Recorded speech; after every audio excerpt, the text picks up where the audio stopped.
శ్రీమాత్రే నమ. జయ గురు దత్తాత్రేయ నమ. ఈ వీడియోలో మనం మేషరాశి వారికి జూన్ నెల మాస ఫలితాలు తెలుసుకునే ప్రయత్నం చేద్దాం. ముఖ్యంగా మేషరాశి వారికి ఈ నెలలో ఏర్పడినటువంటి అదృష్ట యోగాలు పరిశీలిస్తూ దాన్ని ఏ విధంగా మనం ఉపయోగించుకుంటే జాతకుడికి ధనయోగాలు కలిసి వస్తాయన్న విషయాన్ని మనం పరిశీలిద్దాం. మరి ఈ నెల ప్రారంభంలో మేషరాశి వారికి రాశి యందే శుక్రగ్రహ సంచారం జరుగుతుంది. ఏదైనా ఒక శుభగ్రహం రాశిలో సంచరించినప్పుడు జాతకుడి యొక్క ఆలోచన విధానం ఆ రాశికి అనుగుణంగా మారడం జరుగుతూ ఉంటుంది.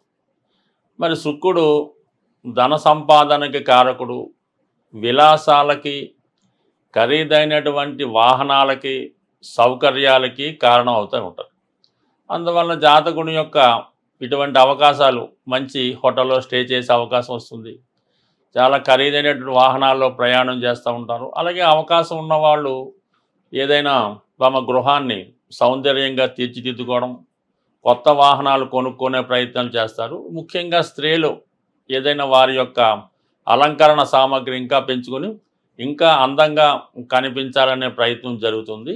ఈ ప్రయత్నంలో వాళ్ళకి అనుకూలంగా విలువైన వస్తువులు, ఆభరణాలు కూడా వారి యొక్క భర్త గారి ద్వారానో ఆత్మీయుల ద్వారానో లభించడం జరుగుతుంటుంది. అంటే మీలో ఒక ఆకర్షణ పెరుగుతూ ఉంటుంది.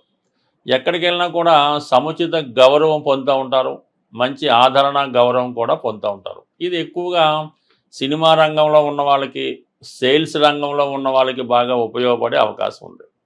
అలాగే ఈ సమయంలో మీరు ఏదైనా వివాహ ప్రయత్నాలు చేస్తున్నాం, పెళ్లి చూపులు వగైరా లాంటివి ఏర్పాటు చేసిన 100% అవతల వారికి నచ్చి తొందరగా వివాహం జరగడానికి కూడా కారణం అవుతూ ఉంటుంది. ఏదైనా ఒక శుభగ్రహం రాశిలో సంచరిస్తున్నప్పుడు జాతకుడి యొక్క అదృష్టం ఎక్కువగా ఆనందంగా, సంతోషంగా ఉండడం, ఎక్కువ ఎంటర్టైన్మెంట్ కార్యక్రమాల్లో పాల్గొనడం జరుగుతుంది. అంటే ఈ చిన్న కిటికీ ఏంటంటే జాతకుడు ఎంత సంతోషంగా, ఎంత ఆనందంగా, ఎంత ఆకర్షణగా కనపడితే అతని అదృష్టం కూడా ఆ విధంగా కూడా మారే అవకాశం ఉంటుంది. అలాగే బుధగ్రహం, మరి బుధుడు షష్టాధిపతిగా కుటుంబ స్థానంలో ఉండి రవిగ్రహంతో విద్యాయోగం ఏర్పడడం వల్ల మీ యొక్క వాక్చాతుర్యం పెరుగుతుంది. మీ యొక్క సంభాషణ, మీరు చెప్పే విధానం అవతల వారికి నచ్చడం వల్ల మీ యొక్క కండిషన్స్కి వారు ఒప్పుకొని మీతో వ్యాపారం చేయడానికి కానీ, మీతో కలిసి ఏదైనా వ్యవహారం చేయడానికి కానీ వాళ్ళు ఇష్టపడడం జరుగుతుంటుంది. అలాగే ఇది విద్యార్థులకి, నిరుద్యోగులకి కూడా వారి ఇంటర్వ్యూలో విజయం సాధించడానికి కూడా చాలా గొప్ప అవకాశాలు రావడం జరుగుతుంటుంది. ఎస్పెషల్లీ ఈ జూన్ నెల 7వ తారీఖున బుధుడు 3వ స్థానంలోకి మారుతూ గురుగ్రహంతో కలియడం జరుగుతూ ఉంటుంది. దానివల్ల మీ కుటుంబంలో ఒకరికి మంచి అవకాశాలు రావడం జరుగుతుంటుంది. వారికి ఏవైనా ఉన్నత విద్యా అవకాశాలు కానీ, విదేశ ప్రయత్నాలు ఫలించడం కానీ, అలాగే వారికి ఉద్యోగంలో ఏదైనా మార్పు కానీ రావడం జరుగుతూ ఉంటుంది. అంటే 3లో ఉన్నటువంటి గురువు మీరు కూడా సహజంగా అందరికీ మంచి సలహాలు ఇస్తూ కొత్త విషయాలు నేర్చుకునే ప్రయత్నం చేస్తారు. మీ యొక్క ప్రయత్నాలు కూడా చాలా వరకు మంచివారి సహకారంతో నెరవేరడం జరుగుతూ ఉంటుంది. 2 శుభగ్రహాలు 3వ స్థానంలో ఉండడం వల్ల మీ యొక్క తోడబుట్టిన వాళ్ళకి, మీ స్నేహితులకి కూడా మంచి జరుగుతుంది.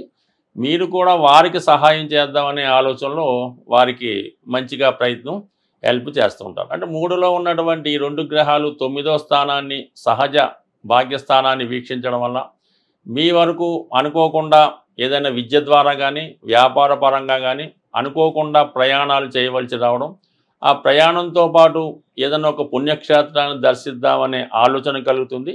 అలాగే మీరు మీ యొక్క అవకాశాన్ని బట్టి పుణ్యక్షేత్రాలు దర్శించడం, అలాగే మీ యొక్క ఆలోచనల్ని అమలుపరచడం, అలాగే కొత్తగా మీరు అదృష్టాన్ని పెంచుకునే ప్రయత్నంలో మీకు అన్ని విధాలు కూడా కలిసి రావడం, మంచి మేధావులైనటువంటి మీ యొక్క రంగంలో నిష్ఠాతులైనటువంటి వారు మీకు సహకరించడం జరుగుతూ ఉంటుంది. మరి ఇంచుమించుగా మనకి రవి ధనస్థానంలో 7వ తారీఖు నుంచి 15వ తారీఖు వరకు ఉండడం జరుగుతూ ఉంటుంది. సో ఈ కారణం వల్ల ఏంటంటే మీ సంతానం యొక్క అభివృద్ధి మీకు చాలా ఆనందాన్ని కలిగిస్తుంది. వారి యొక్క సలహాలతో మీరు ఇంకా కొత్త విషయాలు తెలుసుకొని మీ యొక్క ధన సంపాదించే మార్గాన్ని పెంచుకునే ప్రయత్నం జరుగుతూ ఉంటుంది. సో ఇక కుజుడు ప్రస్తుతం 4వ స్థానంలో సంచరిస్తూ ఉన్నాడు జూన్ 6వ తారీఖు వరకు. ఈ సమయంలో మీరు ఏదైనా ఒక స్థిరాస్తి కొనే ప్రయత్నం చేయడం కానీ, ఇల్లు మారడం కానీ, ఒక ప్రదేశం నుంచి ఒక ప్రదేశానికి మారడానికి కూడా మీకు చాలా వరకు అవకాశాలు ఈ సమయంలో రావడం జరుగుతుంటుంది. జూన్ 6వ తారీఖు తర్వాత కేతువు అంటే మనకి కుజుడు 5వ స్థానంలోకి వచ్చి అక్కడ ఉన్నటువంటి కేతువుతో సంచరించడం అన్నది ఇది చాలా వరకు వృత్తిలో మార్పు కోరుకుందాం అనుకున్న వాళ్ళకి 100% వృత్తిలో మార్పు రావడం జరుగుతుంది. సడన్గా మీరు ఊహించని విధంగా ఉద్యోగంలో కొన్ని మార్పులు రావడం జరుగుతూ ఉంటుంది. అంటే మీకు కొన్ని సందర్భాల్లో మీరు గవర్నమెంట్ సర్వీస్లో ఉన్న పెద్ద పెద్ద సెక్టార్లో ఉన్న బాధ్యతలు పెరుగుతాయి, మీ మీద ఎక్కువ రెస్పాన్సిబిలిటీ పెరుగుతుంది.